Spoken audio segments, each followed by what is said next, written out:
Ladies and gentlemen, welcome to the behind the scenes stream. Before we go any further, there is one thing I want to do real quick. So, I've actually had this special just for this. I just got this week to make sure I had it. Some of you are probably aware of this. Most of you are probably aware of this, but one of the participants and actresses involved with this theater is no longer with us. And in honor of her, I thought the best way to start this off would be in memory of her.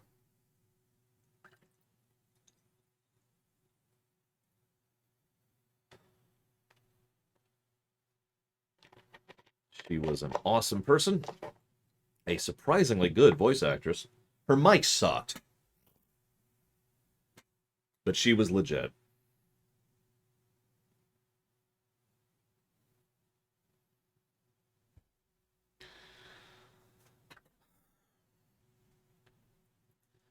This isn't alcohol, but I know it says mojito.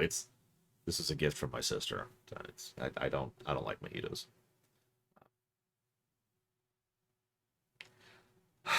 In order to properly tell the story of the Final Fantasy IX theater, we have to talk about a movie that you may or may not have heard of called Men in Tights.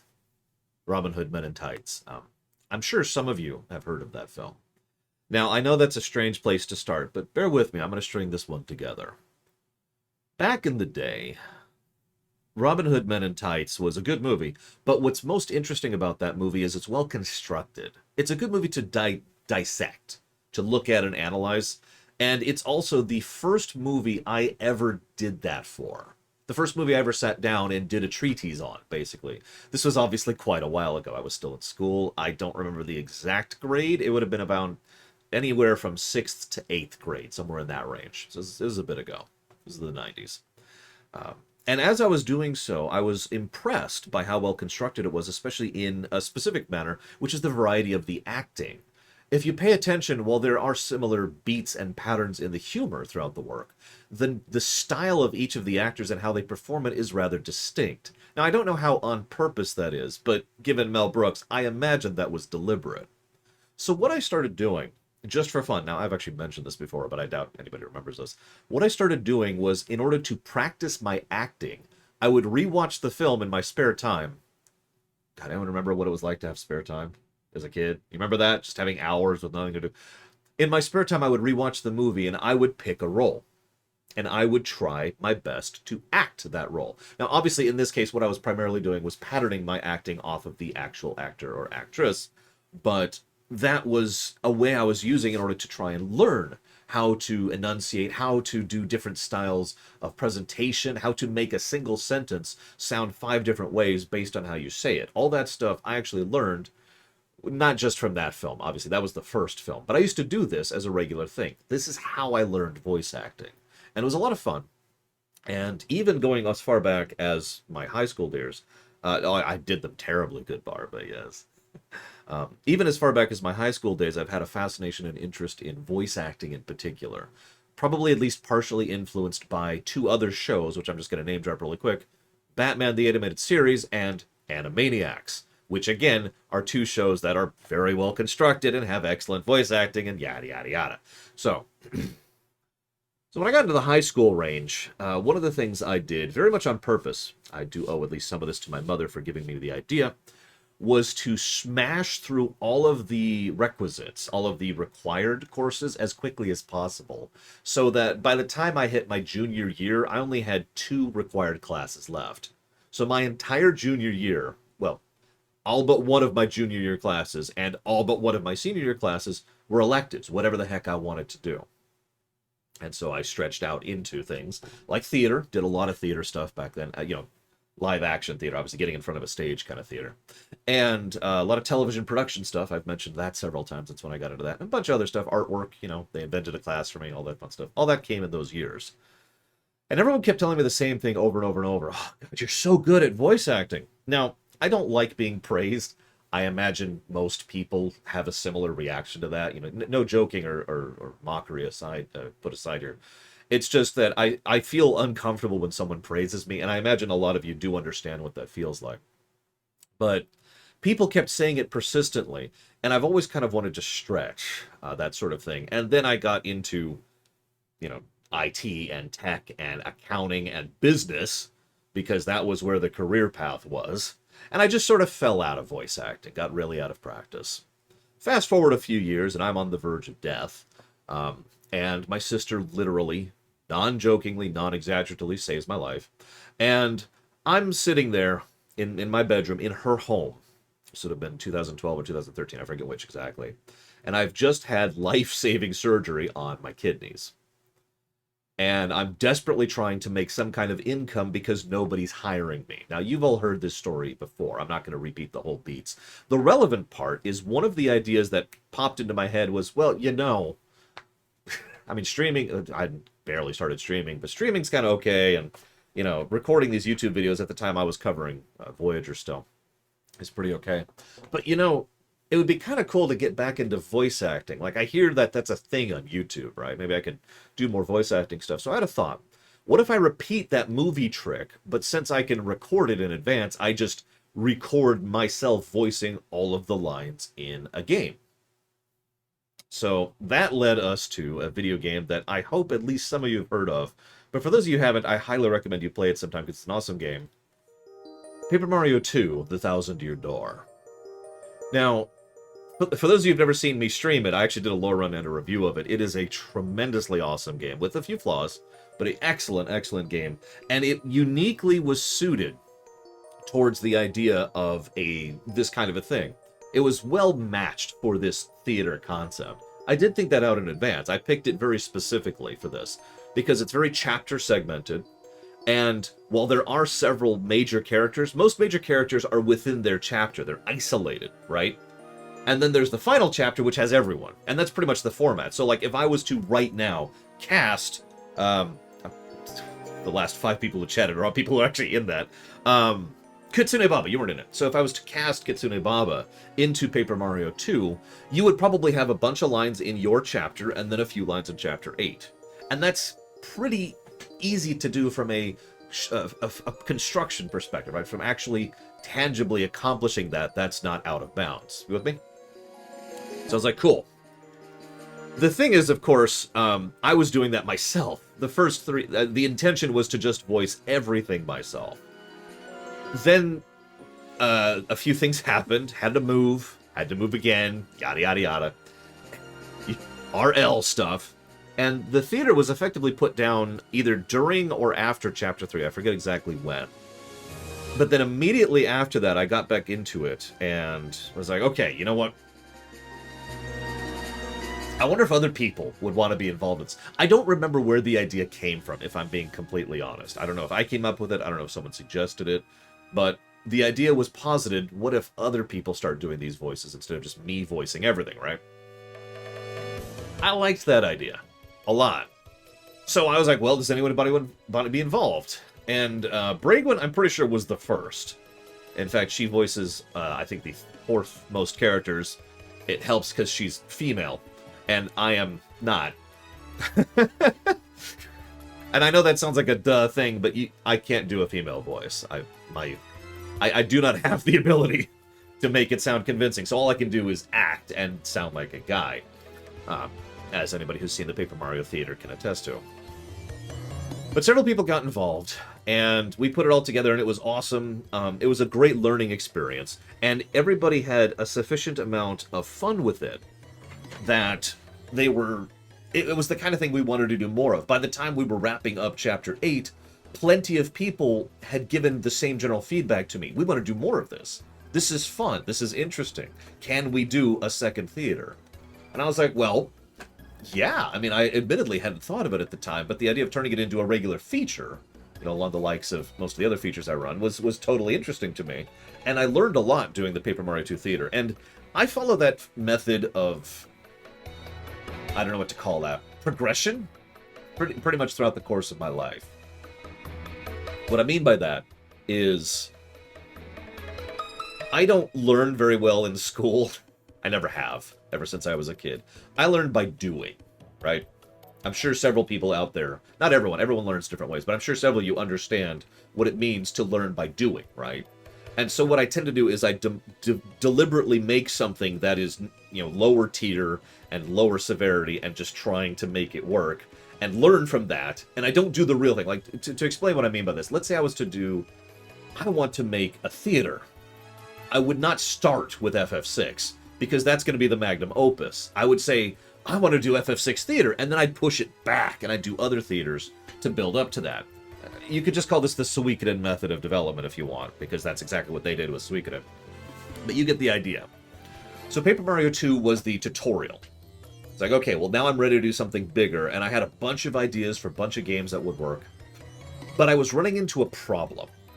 So let me share a little factoid with you. The Paper Mario 2 theater had 12 actors total, counting me. Just to shout them out, that was Eric Verendia, he's not here. Bragwin, already mentioned her. Darkrai, who is no longer with us. Deutschkind, who is no longer with us. Dylan Rooks. I'm going to be honest, I don't actually remember who that is. He insisted that be the name he put in the credits, though, so that's the name I have written down. Little Billy, he's still with us. Man Darton, I think he's bowed out. Nero Zaz, who's still with us. Random, who's in chat right now. Rax, who hasn't woken up yet. Reximus. Zed Slayer, she's there. And, of course, me. 12 actors.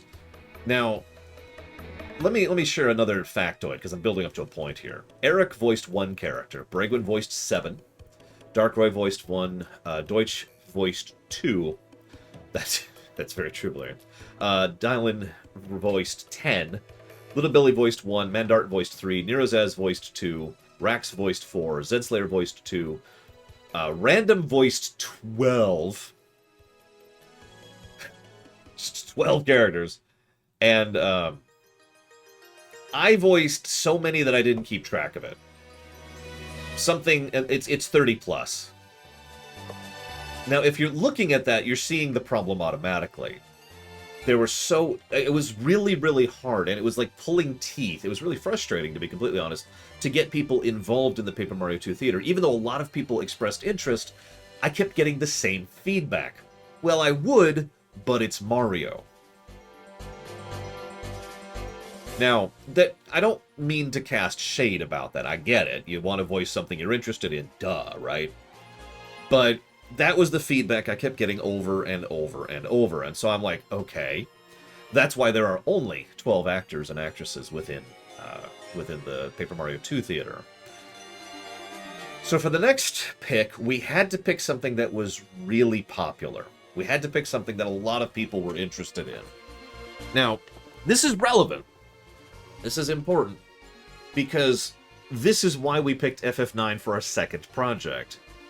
Remember everything I talked about with the build-up thing? FF9 should have been more like the 5th or 6th project. FF9 was a huge project. We've been working on it for 4 years as of next month. But we had to work up to it. We had to build up to... we had to get people involved. I wanted it to become the Lorewalker's theater instead of the Lore Runner theater. And that meant getting something that was super popular and a lot of people were involved with. So if you're ever wondering why we shifted to the gargantuan monstrosity that is FF9, with 251 distinct roles across 66 actors, that's why. For perspective, by the way, there are roughly 56 roles in Paper Mario 2.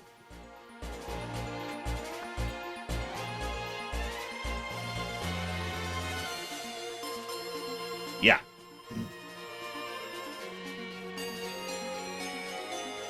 So, I just want to mention that because it's probably the single most common question I got. Why FF9? You knew FF9 was a huge game. You knew it was a huge undertaking. I needed people.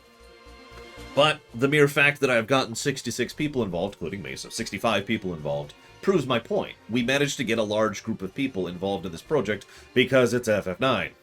And that allowed us to get the momentum going to grab people like Darth Tyran, for example. It's like, hey! And Darth Tyran, by the way, did an awesome job. I'm not even going to tell you which character he voiced. It's up to him if he wants to share with it.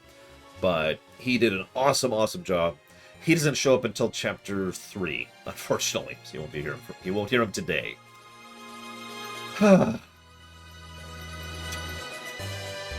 So, with that, I get spam mail. It's my favorite part of the day, really. with all these sufficiently other, we've successfully gotten other people involved now. Now it's time to finally get structuring and working. Originally, God, it's such a process. I have so many anecdotes, and I'm probably going to forget most of them. There are so many things that I have learned over the course of this. I hope I've been a good voice director for all of you. I've tried. I feel like I've gotten better at being a voice director just across FF9. I know I've gotten to be a better voice director by the time we got to Undertale, when I started doing the video direction, which I think works a lot better, and I've gotten some good feedback about that.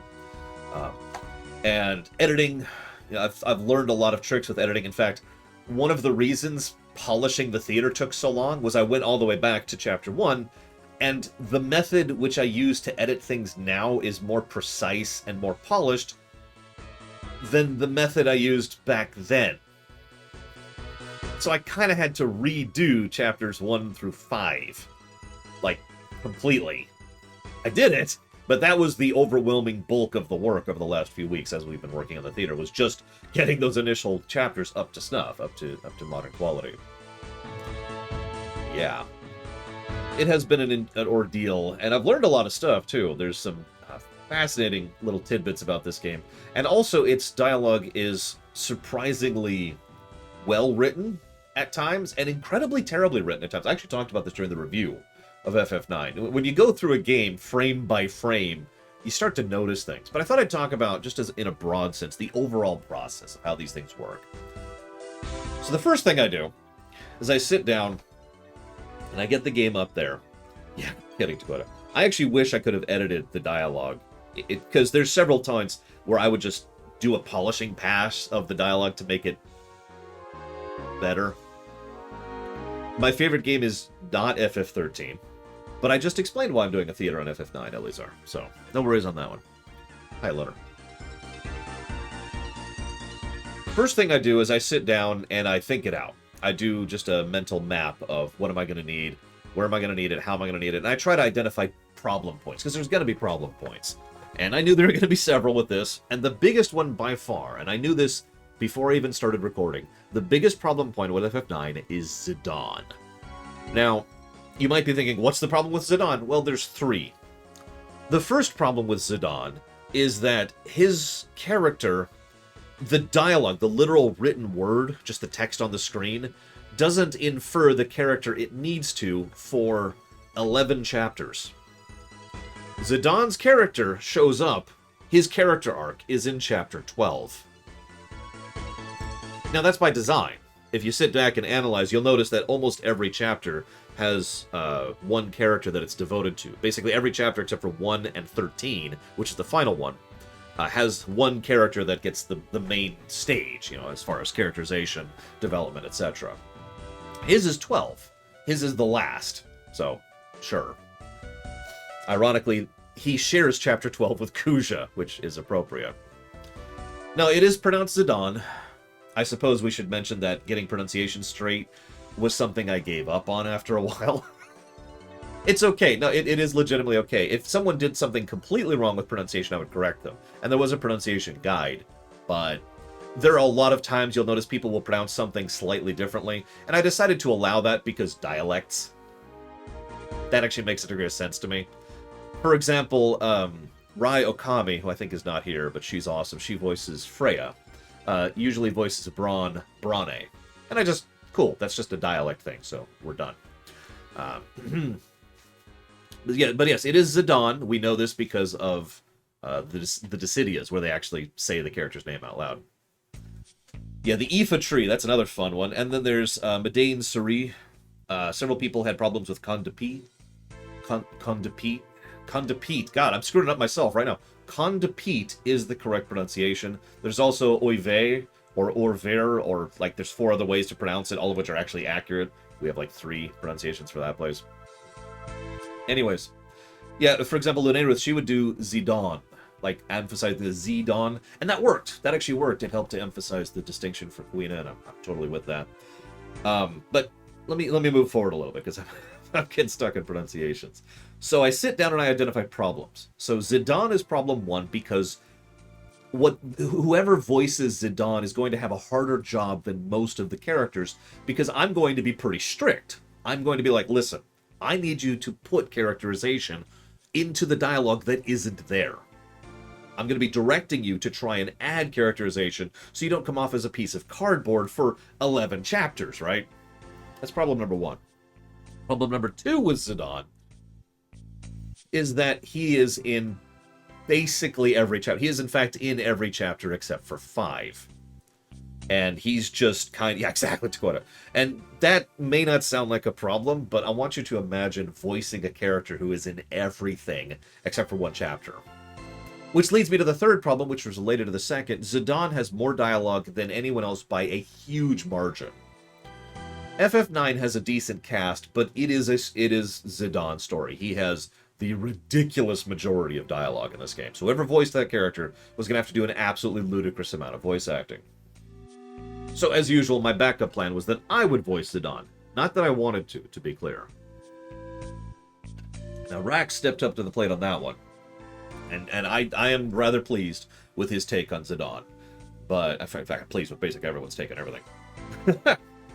But that was the first heap. And I actually thought about discontinuing the 9 theater and pushing to something else just because of Zidane.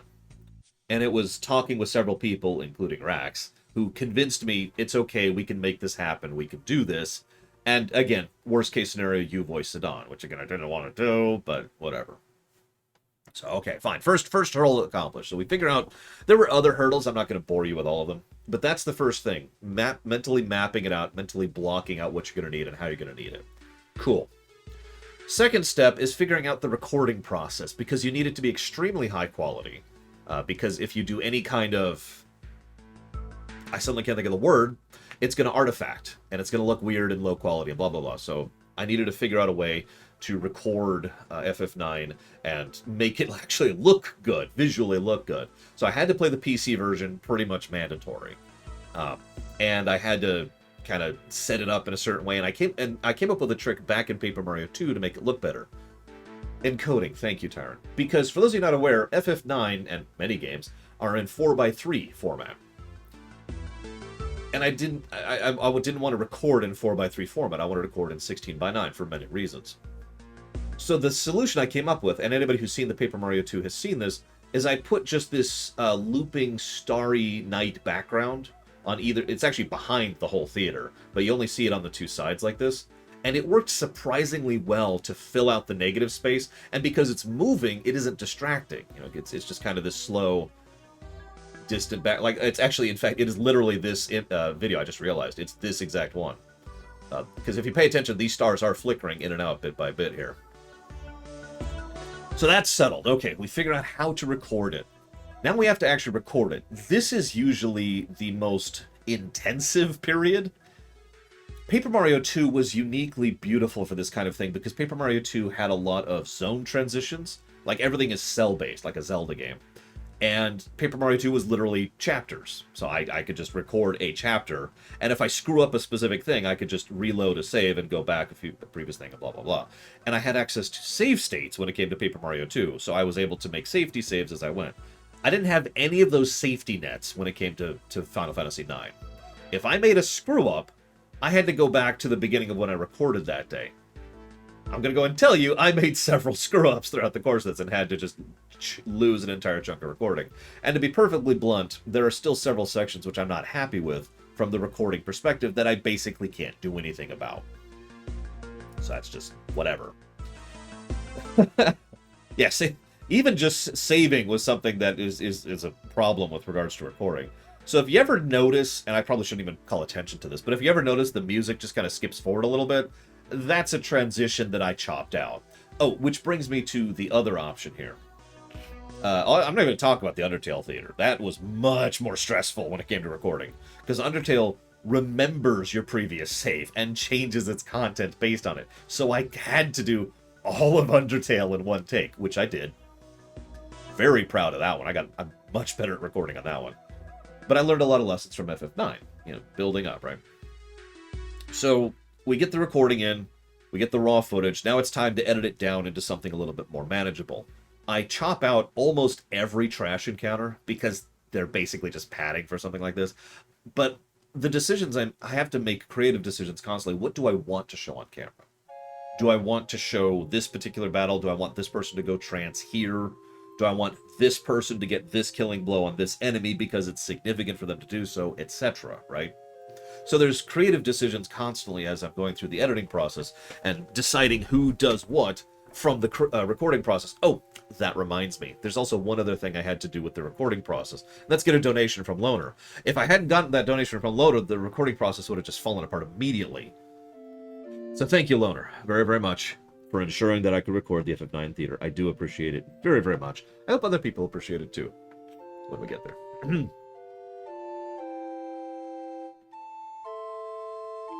Just gonna let's see. So that's 4: Planescape Torment, Deus Ex Revision, Deserts of Karak, StarCraft Remaster, and 5, 10, 15, 20, and then $5 towards Fallout New Vegas. There we go. Okay, I'll write that down later because I want to finish my thought.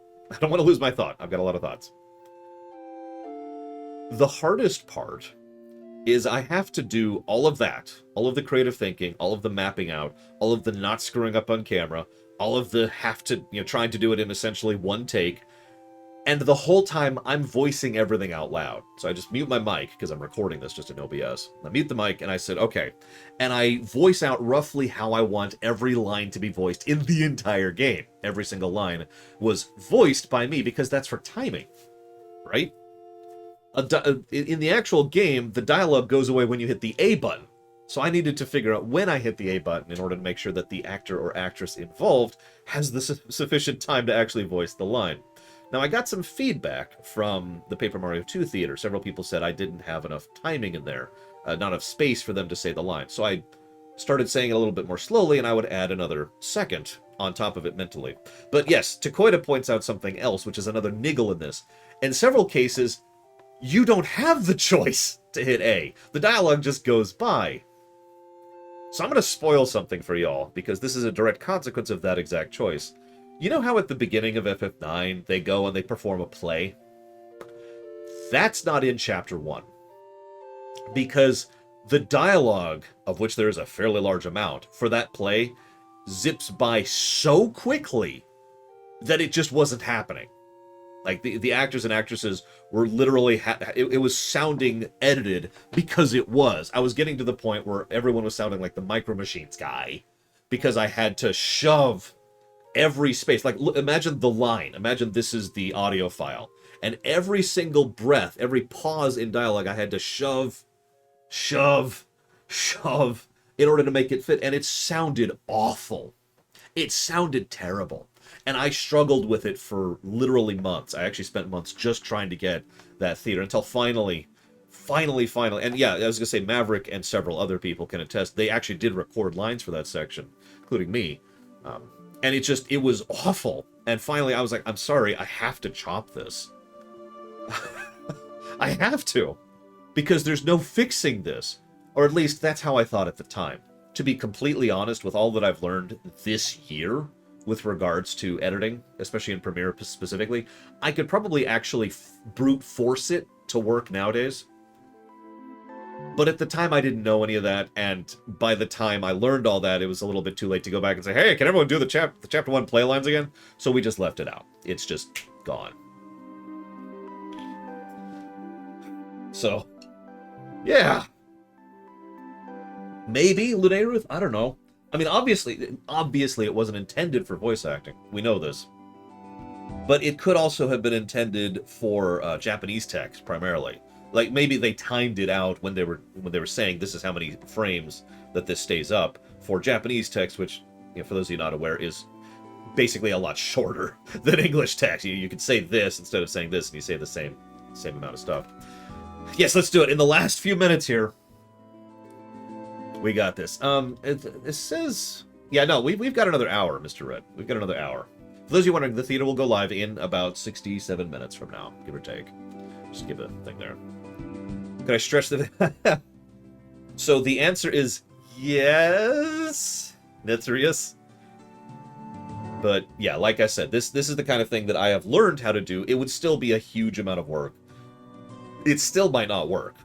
I'm not sure.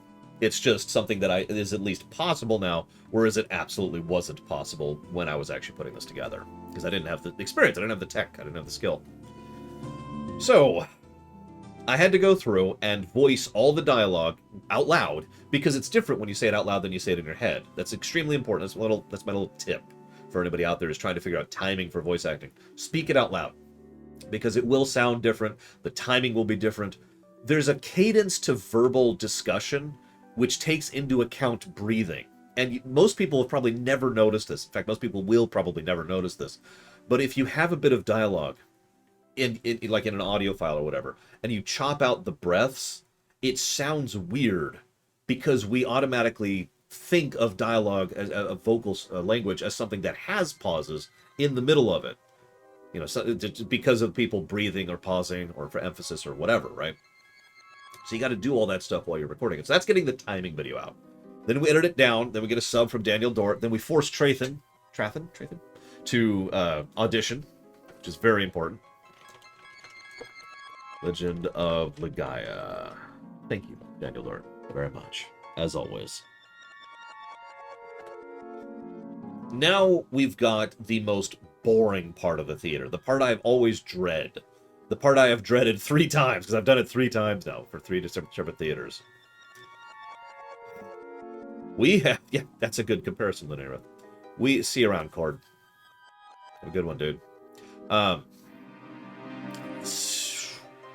director's notes. Yeah, I have to sit down and I have to notate where every line is in the entire thing. Like, because they need to know where their dialogue is, right? Now you're probably thinking, why don't you just write down all the dialogue so they have it in the text? So anyways, I go down and I write down a timestamp for every single bit of dialogue for every character in the entire game. That takes absolutely forever. I'm going to go ahead and give credit to 2 people who are no longer with us, Max Time and Cloud of the Stars, both of whom are actually thanked in the theater, in the credits, because what I ended up doing was I ended up hiring both of them. First people I paid money for the whole theater to sit down and do exactly that, to come up with the timestamps for each line of dialogue. They missed a few, but I mean, that's whatever, right? You know, there's an enormous amount of dialogue to count. Shrug. So that's step 3 at this point, is get all the timestamps. Then we have the director's notes. Believe it or not, that was the process that was the most smooth for me, but that's because I already knew this project extremely well, right? I know FF9. I've replayed FF9 a billion times. By the point at which I was doing this, I'd already lore run FF9 twice. No, that's not true. Once. I hadn't done the rerun lore run yet. So it's coming up with the director's notes and trying to evoke the emotions and the perspectives is relatively easy, but it still takes absolutely forever because I have to give director's notes for every line of dialogue in the entire game. So time-wise, that takes this huge chunk of padding, basically, just paperwork. And it's the thing I always dread. When we do our next theater after Undertale, which I already know what it's going to be, and I'm not going to say it out loud because I want to keep it as a surprise. That's the part of which I'm most not looking forward to. Hang on, I'm not done yet, because the next thing I have to do is I have to make it into a sortable, organizable format. Now, I'm going to actually share the Undertale theater spreadsheet with you all. You don't have to look at it, but I'm only sharing this because this is the improved version. This is I have improved and changed this because of my experience with the FF9 theater. So this is the next step, getting all of those lines of dialogue into a format that the actors and actresses, you all, can actually do and do a good job of and figure out where their lines are and what we need and what chapters they're in. As you can see, we have it sorted out. I don't know why this is there. That shouldn't be there. We've got it sorted by the actors and actresses in alphabetical order, so it's easier to figure out where you are. We've got color-coded to see which lines are in and which lines aren't. As you can see, it shows each chapter. Each individual chapter link gives a link to the document. And if you want to look at any of those documents, you can also do so. All of those chapter links send to a Google Doc where you can see, for example, the timing video, which is at the top, and then again organized by actor, and then all of the lines, and then the actual specific direction. As you might imagine, this is another excellent and large... I don't know why I said excellent, because I was reading that. This is another large process of paperwork. And hopefully Hopefully we've streamlined it a little bit. Yeah, by the way, we do still need people to voice several random NPCs. I shouldn't say random, that sounds derogatory. We do need people to voice NPCs for the FF9 theater. You know, we've got a fairly extensive section in Chapter 5, and that's the narration, so that's actually kind of important, so... If anybody wants to do those lines, you're more than welcome. Yeah, the one-liners. And one of the things, you don't see this now, but when I first set up the Undertale theater and the FF9 theater, I organized the roles by basically how many lines they had and how intensive the role is. Like Zidane, tons and tons and tons of dialogue. All of the main characters, they have a fairly large chunk of dialogue. You know, Kuja, Kaltori, wow, Garnet, Steiner, you know, all those have a lot of dialogue. And then there's major characters like Baku, to go back with FF9.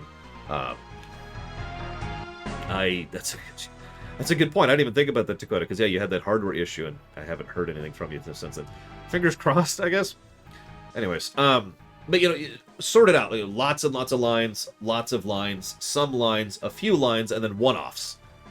One-offs are the fun ones, because we can't really get rid of one-offs.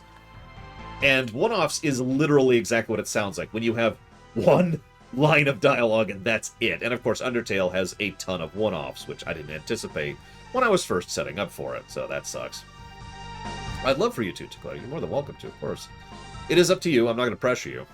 But, you know, you're more than welcome as you were previously. So this is the next step, getting this spreadsheet into a format that people can understand and get, yada, yada, yada, and getting Paranoid Android to show up and give money towards Kupo. I mean Alpha Centauri.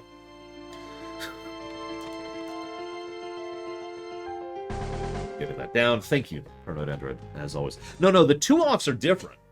If you see in that, so in the spreadsheet, you see any name that's highlighted in yellow, those are two offs. Those are minor roles. Those have a couple of lines of dialogues. The lines that have, the characters that have no highlight whatsoever literally have one line of dialogue. Just the one. Because... And anybody who knows me knows that I do still care about those NPCs. I've talked about that for several years now, going back at least as far as the Dragon Age Origins lore run.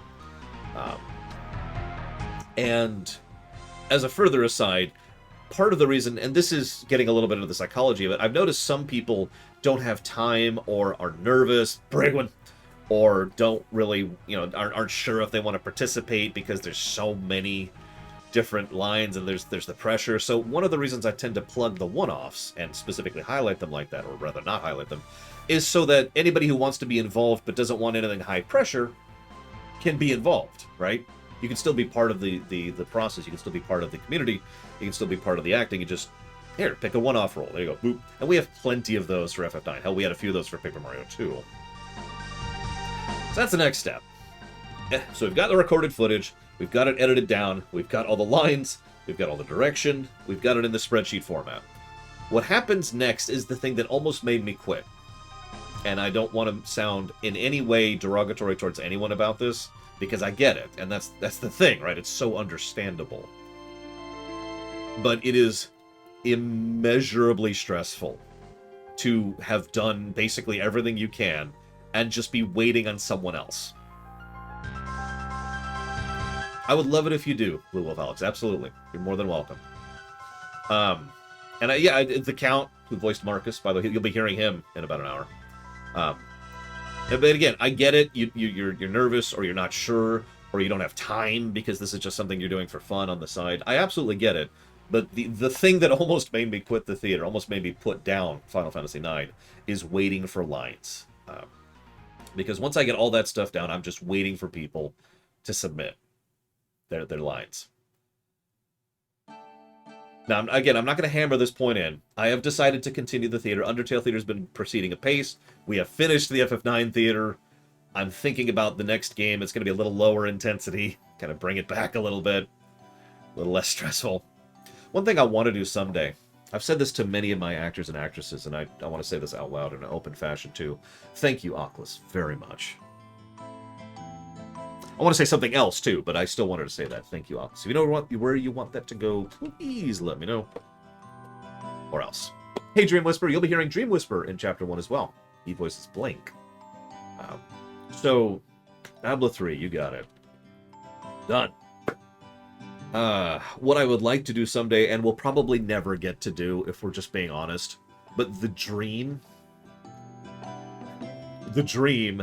is someday what I'd like to be able to do is get people in an actual sound booth, because you can just record that, right? It was me, Eleazar. I voiced Mario. You can just there's places where you can just record rent a recording booth for a little bit of time, and then just get in there and just record, and take home the USB with the MP3s on it, right, or the waves or whatever you're recording as. And that's the dream. Someday being able to just reach out to people, either directly, like physically go out with you to a recording booth near wherever you live, or flying you to me to a recording booth where I'm at.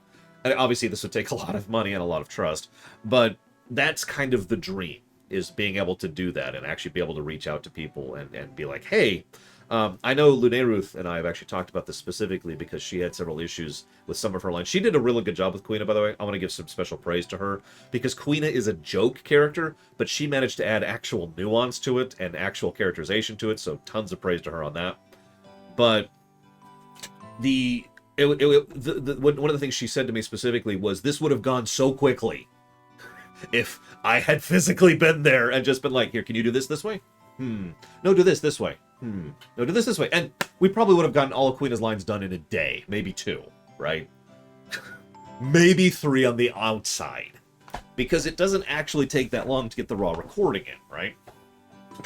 So that's kind of the dream, but in the interim, we have to deal with people and not having real life concerns. Reximus, for example, took a very long time to get his lines in, and he consistently told me, no, I'm doing this, I'm still committed to this, but he had a lot of real life issues getting in the way. I'm not going to share those, that's his business, but he had real life stuff getting in the way. I know Random, and I'm not calling you out specifically, but I know Random had some real life stuff going on. It's understandable. It's just extremely stressful. It's so, yeah, just staring at it like, okay. What do I still have left? Like, look at the Undertale theater spreadsheet I linked earlier, just for a moment. You look at that giant bevel of lines, and you think, well, I'm close, and I am. The Undertale theater is actually surprisingly close to being done. It's just I need something like, I think, 40 at last count. 1-offs and 2-offs. The goal is to not voice anything in the Undertale theater, by the way, for me. I want this to be 100% you all, and I'm just the director, producer, editor, etc., recorder.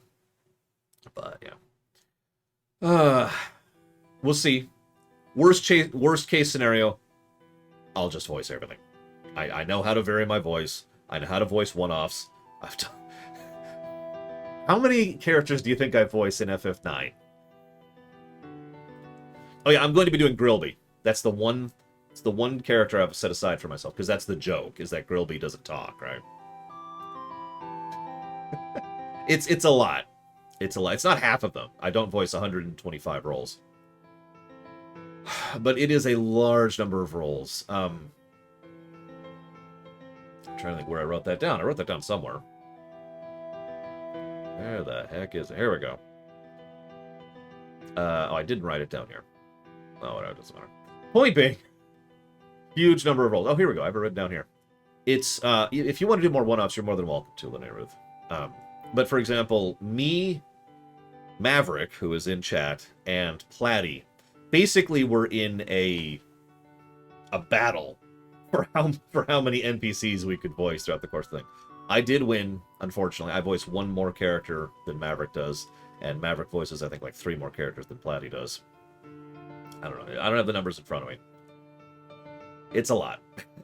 It's a lot of characters. So the goal is to not do that this time around. I will admit, though, that I was selfish with FF9, because there was one character I wanted to voice from the very beginning. Can anyone guess the one character I really wanted to voice in FF9?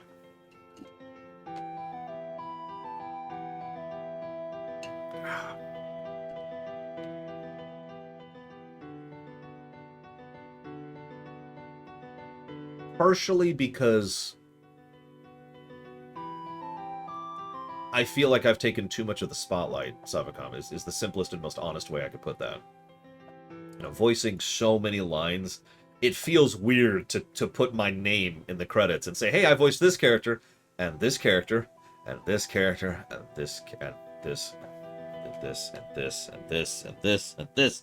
It feels weird doing that. In fact, anybody who's seen the Paper Mario 2 theater credits knows that I didn't actually specifically credit myself. I just said, and then the lore runner as a bunch of other lines. And I just let it run there, right? Yeah, and internal system error is quite correct. I am also the recorder, producer, editor, director. I gotta do the spreadsheets. I gotta keep all this stuff. I'm basically doing a enormous amount of work already. Not a complaint. I like it. I enjoy it. But, yes. So let's see. Did anybody correctly guess? Let me double check here. I don't think anyone did. Oh, no. Zed Slayer actually correctly guessed it. So, yeah, Zed Slayer, you win the prize. Alcohol wipe. I don't know. I sure hope so, Lunaruth. But I don't think there's any female villains in the next game I have planned. There are several female roles, so I'm hoping you're willing to participate in the next theater. Sorry. Zed Slayer is correct. Necron, the final boss, is the role that I wanted to voice myself. Because I know this sounds weird, but I've always thought... So I'm one of those people who thinks that Necron sucks as a character, right? And I looked at Necron like a challenge. How do I make Necron not suck? And I had an extremely specific mentality, an extremely specific tone that I wanted for Necron. In fact, Necron is one of the first characters I actually voiced that I sat down and recorded lines for, because I knew pretty much exactly where I wanted to go with that right off the bat. I'm not going to spoil it. I hope you like it when you get there. But that was the only character I reserved for myself. I'm like, okay, I'll voice Necron. Everything else, whatever. We'll work it out. And then I ended up voicing a few other characters. I'm not going to say all of them. I'm sure several of you know several of them. I think we all know that I voice Random Dude. Okay, real talk for just a second. This is funny. Random Dude and Random Lady both are one-offs. One line of dialogue. Except in their case, it's one word of dialogue. But that's actually not true either. Their only dialogue in the entire game is an audible gasp at a specific thing that's happening. And I actually didn't find those lines until I was up to... This is in Chapter 9, I want to say. Might be... No? Hang on, so we go there. No, I'm right. It's Chapter 9. It's in Chapter 9. I didn't get to it for a while, and I noticed, oh gosh, they both audibly gasp at that. Platy, I need you to voice Random Dude. Or Random Lady. She's like, okay, what do I do? Gasp audibly. Little anecdote with Platy. Platy is wonderful. I know she had some self-esteem issues with doing this, but she did do a wonderful job with her roles, and I hope you'll enjoy listening to her. But she, yes, that's how I beat you, Maverick, was Random Dude. She always had trouble with some of the specific directions, and it took so long to get her to audibly gasp in the manner that I wanted.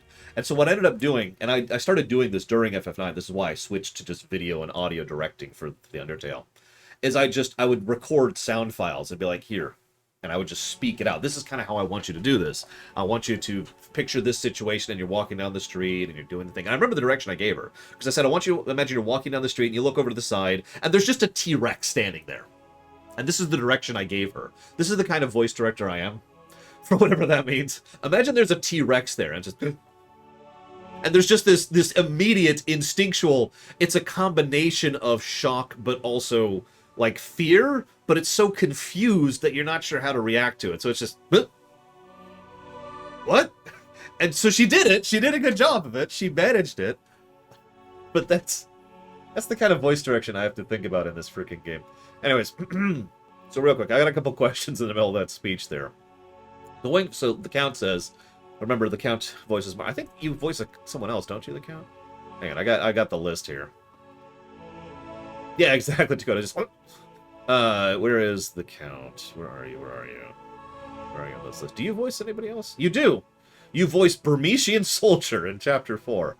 I had to keep very careful records of all this stuff, so I've got all this stuff written down.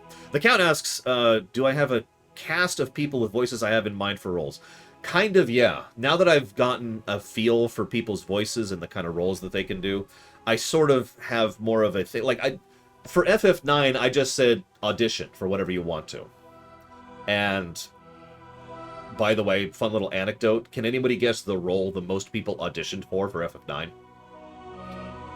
While you're guessing that, so nowadays, now that I have a vibe and a feel and an ear for most of the actors and actresses who are involved, I think, well, you should voice this, or you should voice this. And so I've got roles in mind for a lot of these. And yeah, some people have range, some people don't. Nothing wrong with that. There's nothing wrong with not having range. But some people voice specific types of roles really well. And so I'm like, here, can you do this? Here, can you do this? Etc., etc. So I guess that's the answer to your question, the count. Darth Tyron, you are correct. When we get to...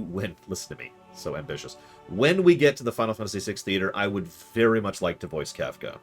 But the rule I've already set for myself in my head is if someone can out-voice me for Kafka, it's yours. You win. Good luck.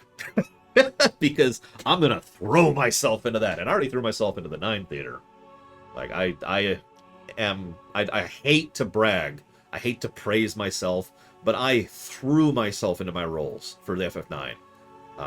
There are at least 4 characters that I voiced in this game that I am actually legitimately proud of. Necron is one of them, you know that. So, ooh, yeah. Moving on. But yes, most of you guessed correctly. The role that everyone auditioned for was Kuja. I think we had something like 20. I still have the auditions, actually. Give me a moment here. Oh, Random, you would be perfect for Ultros. Mr. Red asks, what do you typecast as? So, Mr. Red, you voice, I don't want to say depressed, but characters who are more emotionally on the downswing is something you're very good at, and something you do quite well. So, that's the kind of thing that I tend to think of when it comes to what's a role that Mr. Red can do. Luneruth, you manage several things, but honestly, the word I want to use when it comes to thinking about the roles I want for you is boisterous. This is one of the reasons I asked you to voice Mad Dummy back in Undertale. It's because you do that kind of energy very well when it comes to your dialogue. Hang on. Let's see if I have the auditions here. FF9 auditions. Here we go. I do have quite a few of these here still. Oh yeah, I suppose I should go ahead and mention the other big problem. This is a good thing. This is a good segue. So I noticed there's several auditions here from people who aren't here anymore. Which is the next problem. I mean, the FF9 theater has been in progress for about 4 years, right? I don't know the exact date or month, but it's been 4 years. We know some of these people are no longer with us. Some people just vanished under the aether. I hope they're okay, because in many cases, they didn't say anything, and we just had a pandemic. We're technically still in the middle of one. In fact, Random, I can attest to this. I was worried that Random died, because he just fell off the face of the earth. And there was that worry, that fear. I talked about this during one of my lore weeks. There's this fear in the background of, well, what happened to him?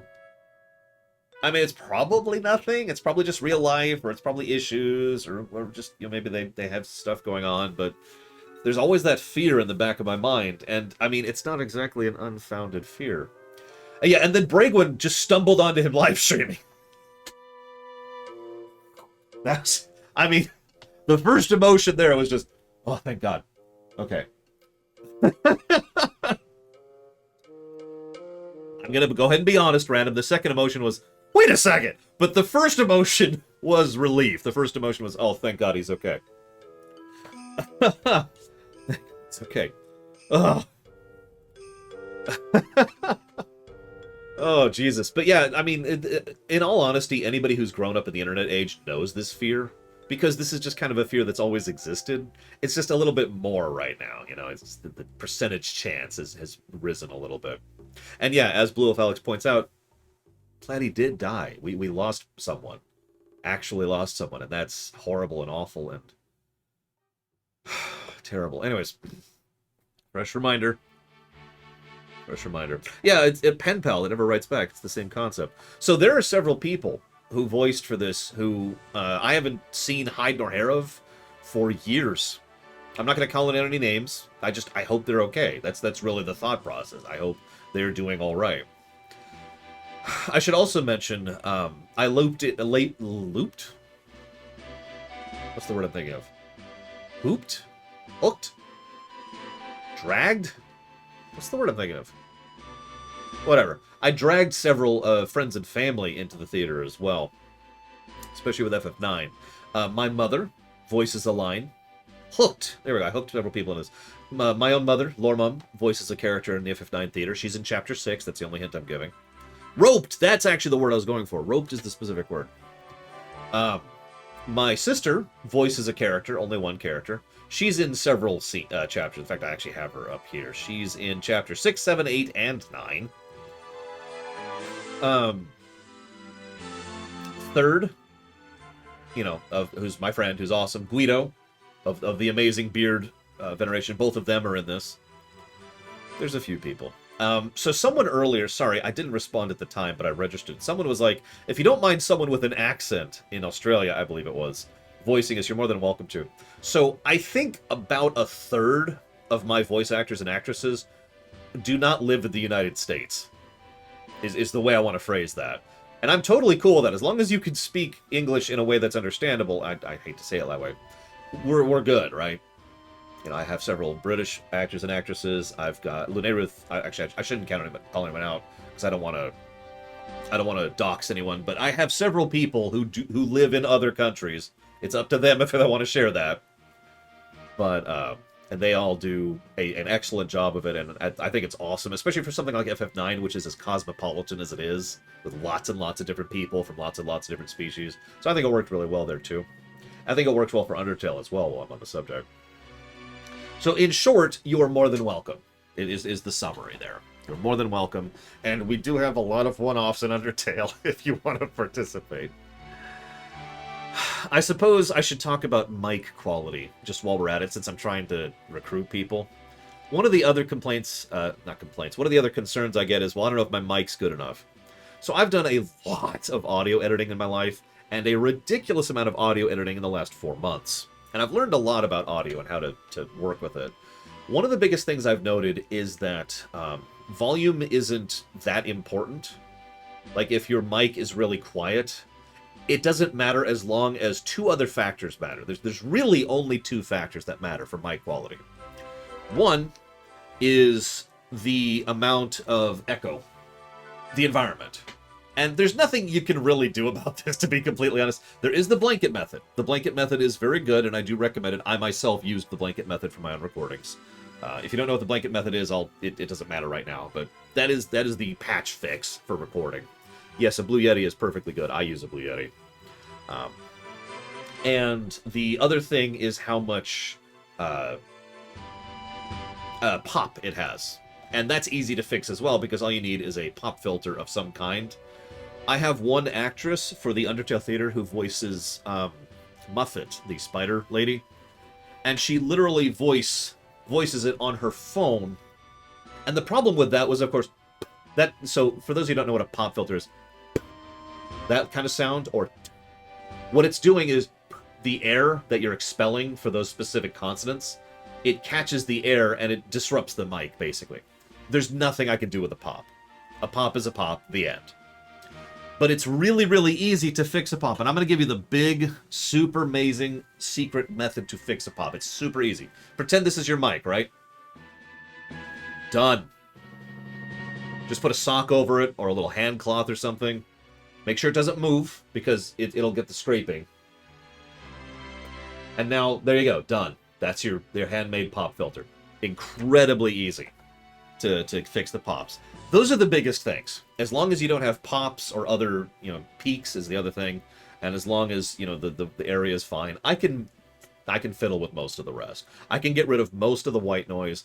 I can fix the volume. I can process it. If you breathe a lot, Mr. Red can attest. I should call you out. I'm sorry, Mr. Red. I can attest to this because I have to do this for my own dialogue. Because there's a character I voice, and I didn't do any modulation for it. Like, I didn't do any post-processing except for one thing. And that meant in order to voice this character, I'll even show you how I had to do this. I see several questions. Give me just a second. I've tried, so that sometimes works, Linerith, but I have had times where I can't. It just sounds really off. It sounds like it dips in and out for a second. You're right though. There are times I can do that. So what I did, in order to voice this specific character, he shows up in Chapter 9. I'll give that out. You can probably guess who it is I made sure that my throat was extremely wet. Like, I would take a fresh drink and not fully, you know how you just kind of dry out your throat a little bit, you know, swallow, and then second swallow, third swallow. No, make sure that the throat is still wet, and then really stretch that out, and then really get this thing going in order to voice this specific character. And as a consequence of that, there's a whole lot of noise there that's kind of gross. You know, you hear the smacks, right? You know, you hear the smacks as your mouth is opening up, or as you're taking in a breath or whatever. So I got really good at editing all that crap out. So, and I think the finished product is worth it. Now, hang on. I got a sub from Linkelda. Thank you. I don't know what Call of Duty 2 is off the top of my head. If you mean like the second Call of Duty game, I'm going to have to look into that, because I've never played those, and I don't know how streamable they are nowadays. I can put that in a to be looked into later kind of a thing. And thank you, Goldtech, very much. Always appreciate. Yeah, mouth sounds. I hate mouth sounds. You don't notice them normally, because normally it's just in here, and the total range is like this. But when you pull in audio and you push it up to the point where, you know, you can hear it so massively, it's like PS2 game. So leaning towards no, Linkelda, but I'll look into it tomorrow. I don't have time today, to be completely honest with you. Dishonored 1 for Goldtech. Thank you again, Goldtech. Yeah, tech hears stuff, our ears don't. I've learned a lot about that. I've gotten self-conscious about my breathing because of listening to my own voice for hours on end. Doing the Lorecraft series was a nightmare because I had to get rid of all those little breaths. At least from about Wrath onwards. I didn't do it for the BC stuff because, you know. Anyways. So I had a couple questions there. Sorry. And I don't see any of them on chat right now. If anybody had a question that I didn't respond to, please reiterate. I know someone was asking, random asked, how do we get into the Discord? So what you do is you say, hey, can I join the Lorewalker Theater Discord? And I say, sure.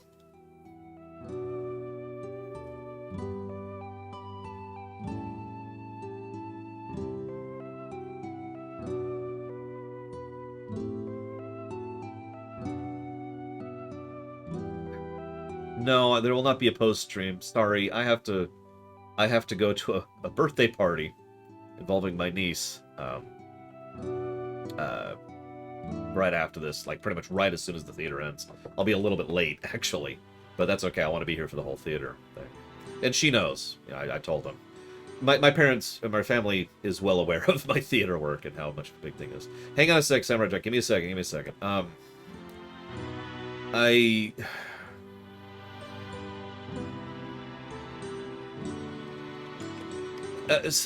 Hang on, Bragwin, hang on. So if anybody wants an invite specifically to the theater Discord, if you want a theater Discord invite, that's separate.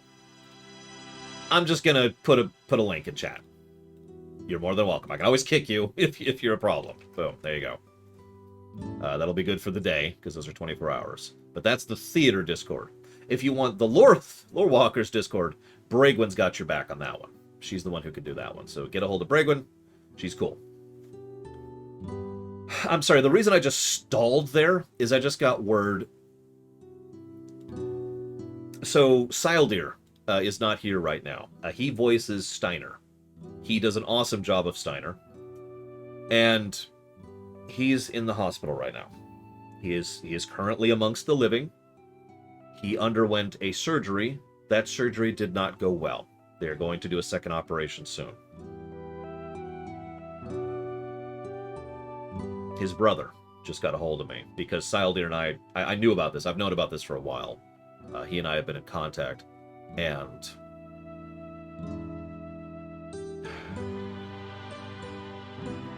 I don't know what else to say. I really don't. So that sorry for the just stall there. That was just my brain smashing into a wall there when I read that. Hi, Professor Iago. It's been a while, Professor Iago, since I did that. I still have a suit. You know, it's just different. It's a little different than it used to be. Yes, Sildeer actually finished his lines first. He was the first major character to finish his lines. And did a great job of it. In fact, just to give him another plug for how awesome he is, I was missing one line from him in Chapter 10.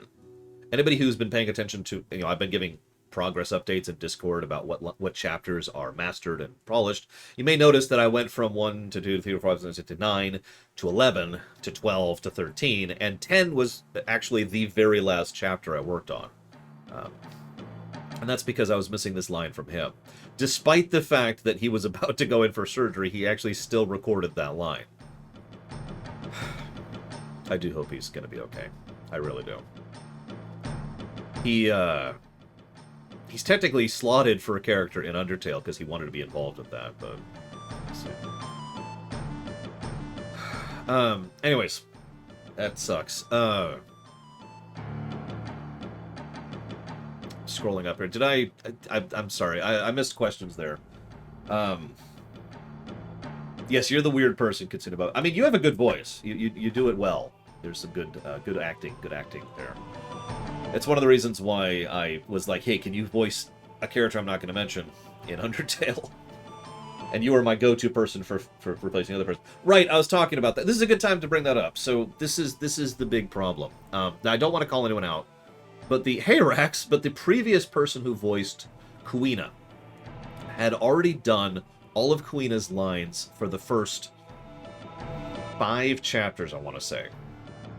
And then there was a gap, and I dealt with some real-life stuff, and then I got back into the theater, and that person, who is continuing to remain nameless, just vanished off the face of the earth. And it's one of those people that I lost, and I hope they're okay, whatever's going on with them. But that sucked. But that's another little threat I tend to have. So losing a character, losing a person sucks in general, but a lot of these were people who were voicing 1-off or 2-off or 3-offs, so, they finished those roles. There are people in the theater who have left the show for one reason or another, right? But someone who's voicing a major character, well, that sucks. And that brings me to the next major obstacle. Arguably the final obstacle. Recasting. Now, Kuina, we ended up giving that role to Lineruth. She did a great job of it, as I've already mentioned. But there are a surprisingly large number of roles we had to recast throughout the course of this. Maverick can attest to this, since he ended up jumping in to voice Baku, for example, who was a major role. And he was not the original person for that. And there are... I'm not going to go down the list. There are quite a few examples of people who had to replace someone else because we lost the original actor or actress. By the way, Hyrax, if I didn't say that already. Who donated? That was Lord Haramont, I think? There it is, Lord Haramont. Thank you, Lord Haramont. As always, I haven't pulled it up here. No, Zidane... Wow. Rax actually only voices one character. He still has the second most voice dialogue in the entire game. And you're probably thinking, who has more than him? Me. I'm the only one who recorded more dialogue than him. So I don't mind that he voiced one person. And I had to voice like 40 or something in order to catch up to that. Where is the donation page? There it is. Well, yeah, I mean, you can't predict real life, right? I do plan to play a mage, Lord Haramon. I'll go and tell you that right now. I might do male just because I've never done that, so that might be a thing. Let's see here. Yeah, real life is real life. So, Dream Whisper, any role I picture you playing? I'm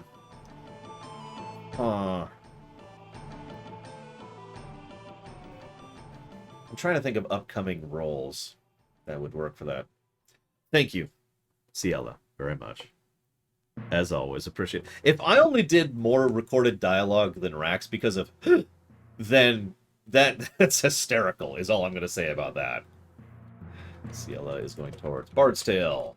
There we go. I had another anecdote to share. So we talked about losing people. We talked about lining all this up. We talked about recasts. We talked about the nature of F9 itself and how this all came to be. Several of these I actually... Thank you, Rats, very much. Several of these I had to record people over Discord. Oh yeah, that's another person who's in the theater. Gary. As in, you know, my Gary, my friend, Gary. Oh, okay. Endwalker is different. Hang on. I mean, I can do Undertale. It's cool. We're cool, whatever.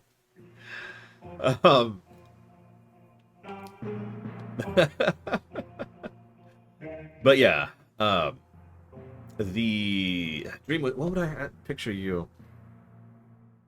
Undertale. I don't think I have a specific role that I would think of for you in Undertale.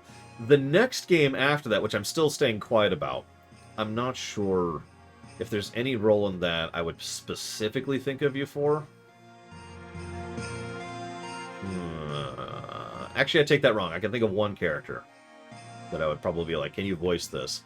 But I can't say who it is because that'll give away the game. But I can think of it. Let's pick FF6, for example. Because we all know I want to do FF6 someday. So what would I picture for you in FF6? Let me think about that. So my first thought, like just knee-jerk reaction, is Arvis, who is a secondary character. We see him early on. And then there's going to be a later section, him, where he shows up again. And then a third section where he shows up a third time, and then he dies. But... oh yeah, speaking of which, sorry, another anecdote. I've got so many anecdotes, I'm forgetting all of them. A lot of death scenes in FF9. A lot of characters had to voice death scenes, right? Them dying. So let's see. 1, 2, 3, 4, 5. I voice 5 death scenes, I think. It's 4 or 5, depending on how you count it, throughout the course of this work. One more little anecdote while I'm thinking about it, because that just reminded me. Can anyone get, I know some of you know, can anyone guess the very first character I voiced for in the whole of the FF9 theater? It's the very first lines of dialogue that I recorded. And it was hysterical, because it's in, like, chapter 3.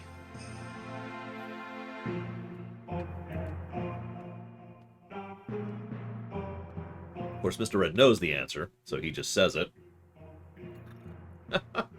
But yes, there's Dying Burmesian. First character I voiced. And yeah, it's actually in the timing video. That's how first it is I did it. And the reason why, some of you probably don't remember this, but a few years ago, when I was recording the footage for this initially, I had a period of time where I was really ill, and I was having trouble even talking, because it was just really, really bad, respiration kind of an infection. And I was like, I might as well use that. So, I voiced 2 dying Burmesians while I was having trouble speaking. And let me tell you, that probably sounds easy. It wasn't. I had to do quite a few different takes to be able to get the dialogue out and the tone out while barely being able to speak because of how coughy I was. Coughing, whatever, however you want to put that. Not to brag, it's just... that was a process. It's like... and then we have to go. Yeah. Just... that took some work. And yeah, actually, so method acting, that's another good anecdote. Sildir, who voices Steiner, Savacom, who voices Eiko, and Reximus, who voiced Zidane. I think there's a few others, but all 3 of them did method acting in several points in time. Now, for example, Sildir literally went outside and jogged around for like several minutes around the block before he came back and recorded his lines. You'll hear that. That's in chapter 1 when he's running up the stairs. So that's Sildir actually doing that. Yeah, by the way, Bragwin, who voices Queen Braun, absolutely nails it, because I recorded like 4 different tones from her, and the death scene was really, really good. I'm going to move the drink to make sure I don't knock this over. There's a scene in chapter 4 where Vivi face plants. So what I did was I had my pillow right here. And I'm like, okay, You know, I need to go. I mean, And I just did this and said the next several lines of dialogue through the pillow. just to give you an example of the type of method acting that I would do. When I was voicing one of the dying characters, yes, Dream Whisper. When I was voicing one of the dying characters, I can't physically show you this, but I was like, you can't even really see me, can you? I was literally laying down on my desk like this, just to really get across that exhausted tone. Like I'm barely able to keep, you know, just it's one of the things I would do. Just little stuff like that. Bunch of stuff like that. Move the drink again. Still worried about its positioning there. So hang on. Savicom asked an unrelated question. No. I am scheduled to get a consult to see if I can get the surgery done on the 10th. Savicom. That's the timeline right now.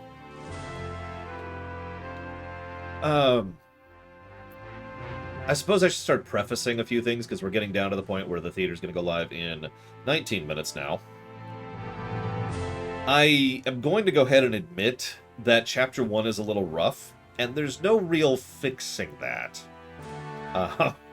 That's just sort of something that's there.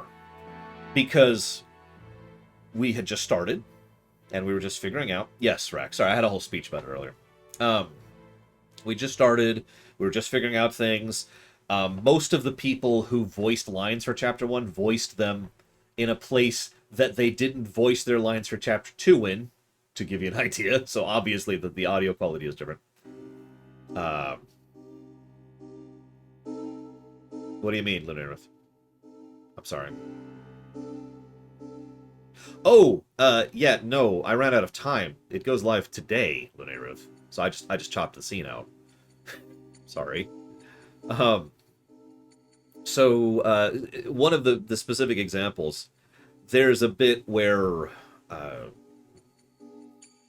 Galtori, in Chapter 1, you'll notice this, I'm sure, but Galtori moved in between, during Chapter 1. So there's this, her dialogue doesn't sound great for the first chunk of Chapter 1, and then it just clears up immensely before the end of Chapter 1, and it'll be that way for the rest of the thing.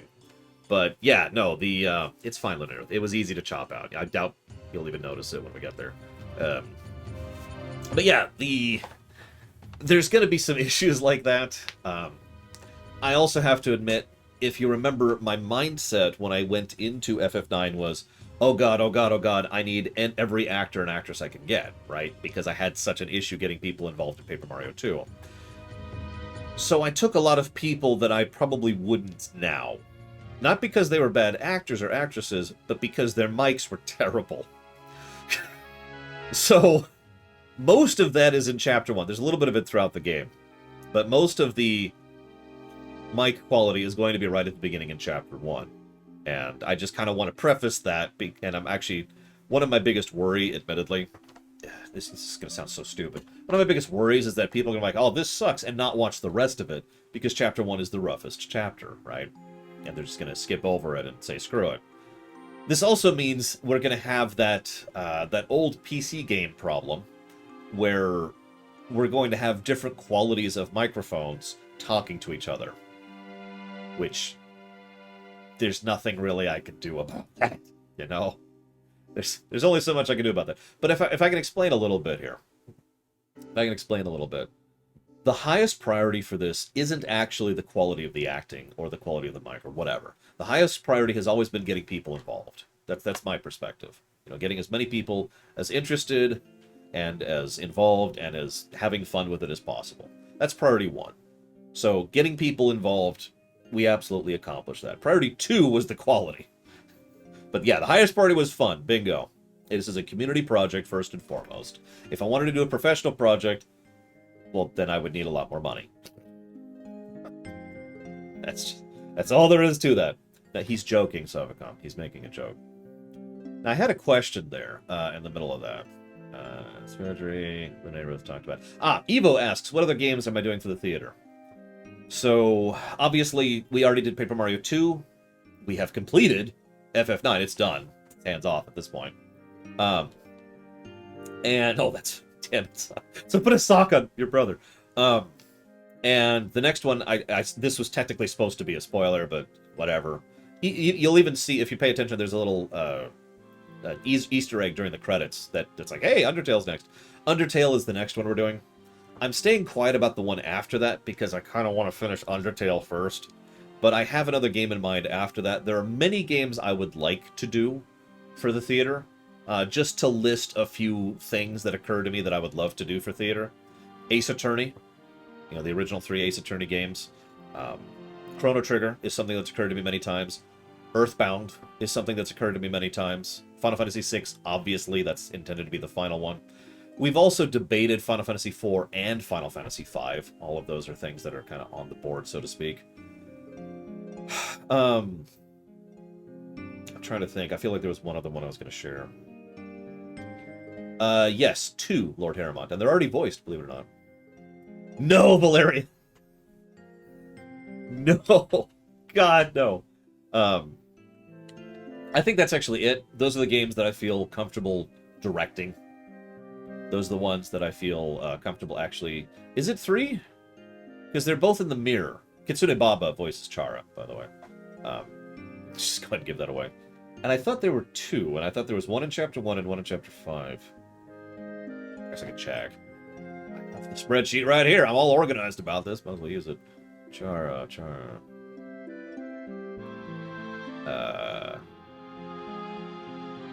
Oh, I guess it's actually not Chara. That's right. Because we decided not to do that. Right. So, sorry, let me rewind that, but Lord Harrimont. The answer is no. Chara has no lines in Undertale for the run we're doing. Oh yeah, we're going to do the FF14 theater? No. Just no. Anybody who thinks we're doing that is going to be in for a rough surprise. Who would I put Zed Slayer for in that?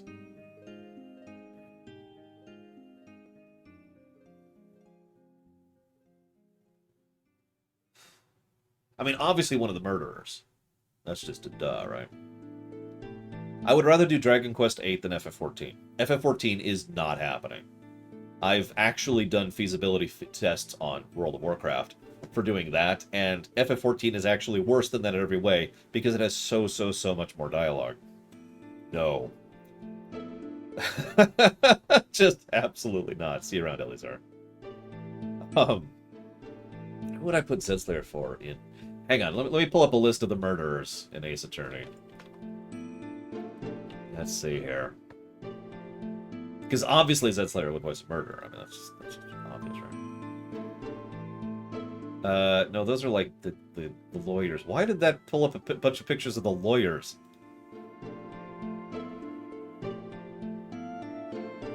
I mean, if someone donates $23 million, I will quit streaming and quit YouTubing to do the FF14 theater. But that's what that would take. I would have to stop doing everything else in order to make that happen. And I would need to be paid up front. You know what I mean?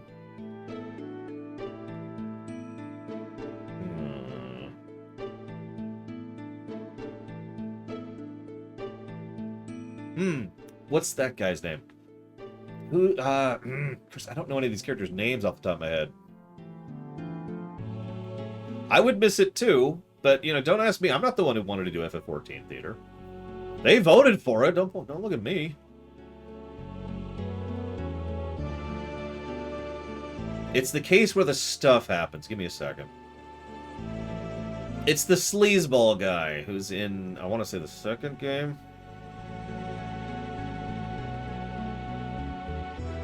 He's like, hey, I'm a sleazeball. That really narrows it down, doesn't it? Oh, for God's sakes, now this is going to bother me. Okay. Ace Attorney 2 cases. What do we got? What do we got here? Yeah, doctor, sealed room. Max Galactica. That's the circus one. Television star. No, not him, not him.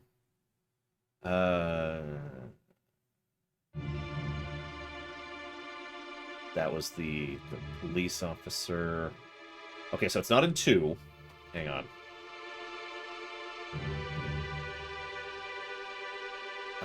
Is it in 1?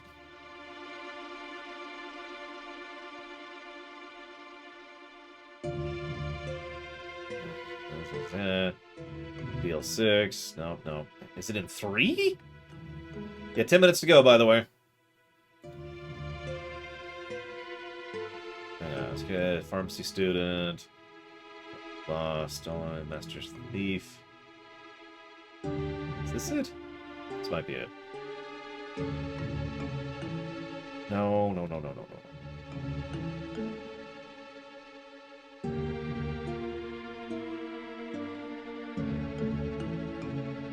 Okay, this isn't who I was thinking of, but I think you could do Luke at me, says Lair. Yeah, could you imagine voicing every quest? Because I can. Because I did that during the lore run. Anyways, but yes, I think Luke at me would work. I changed my answer. Luke at me. Good Ace Attorney. It was the guy who was pretending to be Phoenix. It was the guy who was posing as him, was the original person I was thinking of. And he had like a fake badge and everything. Thank you, Evo, very much.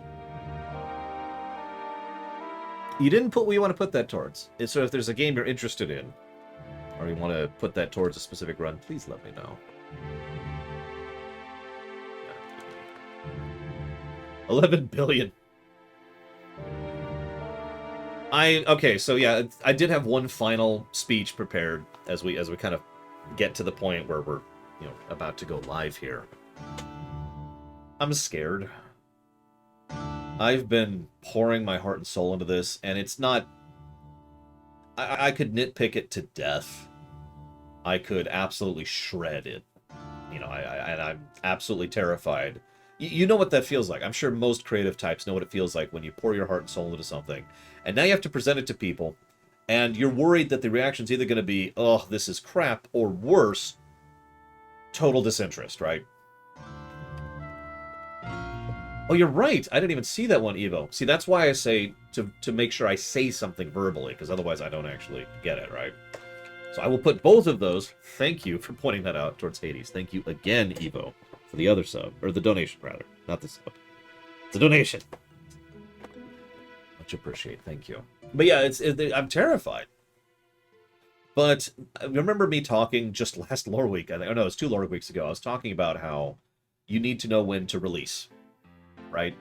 Obviously, there's such a thing as rushed products, and the overwhelming majority of fiction that goes bad is because it was rushed to meet some artificial deadline because quarterly returns. But there is such a thing as taking too long, too. And the FF9 Theater needed to come out. We were at the point where this had to come out. We were at the point where this had to be launched. Close enough. I'm still very, very proud of this. Even if no one else likes this, if no one else on the face of the planet actually likes this, I just have to say, I am immensely proud of all of you. I am. For all of you who put yourself out there for something you were nervous about, or you were scared about, or you're not sure, you don't really want to hear your own voice, or you don't think you have the acting chops, or you're not sure your mic is good enough, or you're not sure you want to participate, or you're just plain old shy, I am incredibly proud of all of you for doing this. Thank you for your participation and support in this community project, and you rock.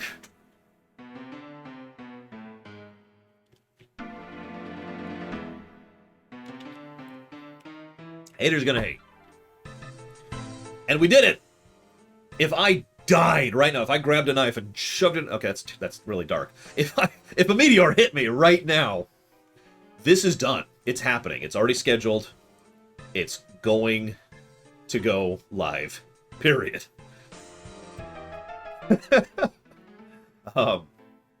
Speaking of which, 10th anniversary. This is technically my anniversary stream right now. Some of you may not be aware of this. It's actually tomorrow, but this is the 10th anniversary of this show. Felt like a good time to do this. Been doing this for 10 years. Can you believe that? This is now officially my longest job I've ever held. This is the first year that's true. Right here. So, here's to 10 more, am I right? Ugh. Now, before I shift over, I do have one last anecdote. I wanted to end on kind of a little humorous little note here.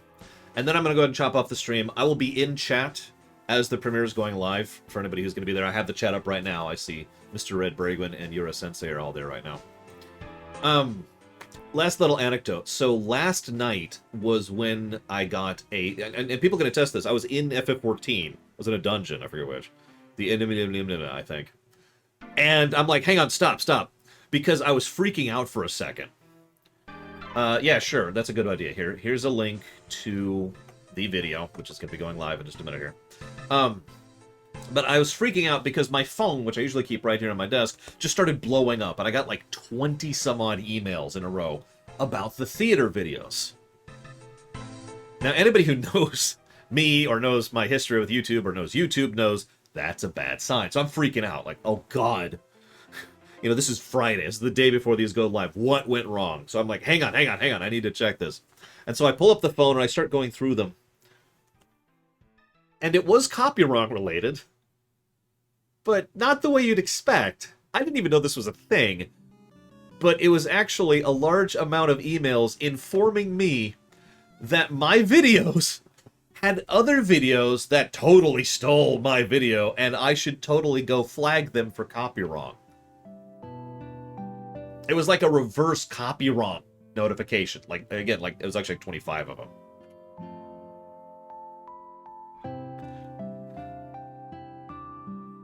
I didn't even know that was a system YouTube has, by the way. I'm guessing for the FF9 music, but some of the things that were listed didn't have music in it, so now I'm just confused. Anyways, really quick, thank you so much, Internal System Error. Very, very, very much.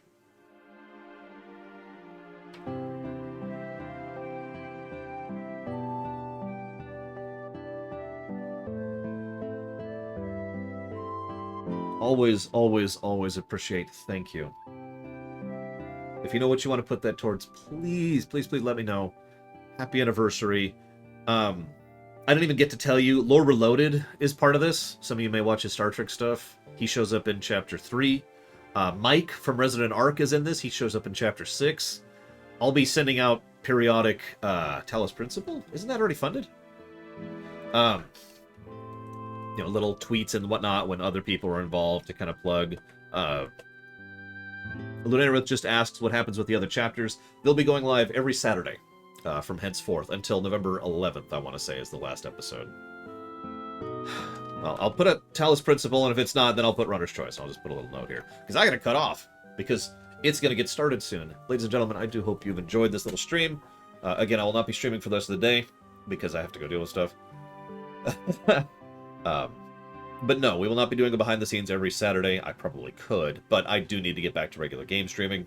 We will be having Lore Week tomorrow, of course, and I hope at least some of you will be there in the premiere chat, as I will be, as I currently am. I am so damn nervous. See you in a bit.